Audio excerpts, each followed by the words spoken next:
Yo mga idol, kamusta? Sports Talk PH nga pala.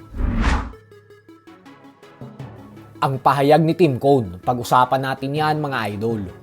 Ngunit bago ang lahat ay huwag kakalimutang mag-subscribe at i-click ang notification bell button for more sports talk.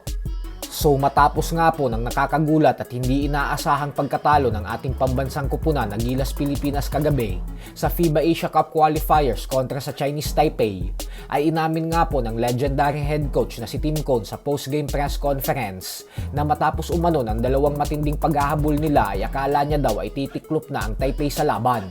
Subalit laking gulat niya umano na napanatili nito ang kanilang composure sa buong game. Ganun pa man ay hindi naman maiwasan ni Tim Cone na mapahanga sa performance na ipinakita ng Chinese Taipei. Paliwanag ni Cone na dahil umano sa mga pinukul nitong mga big shots ay ang siyang dahilan kung bakit karapat-dapat daw na manalo ang Taipei sa game nito. Napakalaking panalo po nito para sa kupunan ng Chinese Taipei, lalo pa tinambakan sila ng ating Gilas Pilipinas sa huli nilang pagtotoo sa score na 106-53 nitong nakalipas na taon lamang. Bukod dyan ay makasaysayan din po ang panalo na ito para sa kanila. Gawa ng mahigit isang dekada na pong hindi na nanalo sa atin ang Chinese Taipei. Huling beses po kasi silang nanalo kontra sa Gilas ay noong taong 2013 pa, kung saan nagkaroon sila ng matinding fourth quarter comeback sa FIBA Asia Championship na ginanap sa ating bansang Pilipinas. Kaya naman ang tumunog na ang final buzzer kagabi ay hindi maiwasang mag-celebrate ng Chinese Taipei National Basketball Team nang dahil sa lubos ang kanilang saya na natalo na din nila ulit ang Gilas. Sa kabilang banda naman mga idol ay isang magandang balita naman nga po para sa ating mga Pinoy boxing fans. Ito po ay dahil ang tatlong magigiting na pambato natin na dumayo sa bansang Thailand ay naging matagumpay sa kani-kanilang mga laban kagabi. At ang matindi pa po dito ay dahil nakuha nila ang panalo lahat via knockout. Nanalo po si Herlan Gomez via 5th round technical knockout kontra sa Thai fighter na si Niron Baonok. Habang si Raymart Soledad naman ng Negros Occidental ay nagtagumpay naman via first round knockout kontra sa Thai fighter na si Sakdal Langkabam.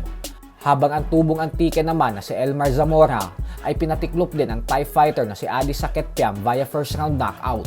Napakaganda po nitong mga panalo para sa Philippine boxing, lalo pat ang mga matibay na panbato pa natin ang dumayo sa baluarte ng kanilang mga katunggali tapos nakuha pa nila ang mga panalo sa bandang huli.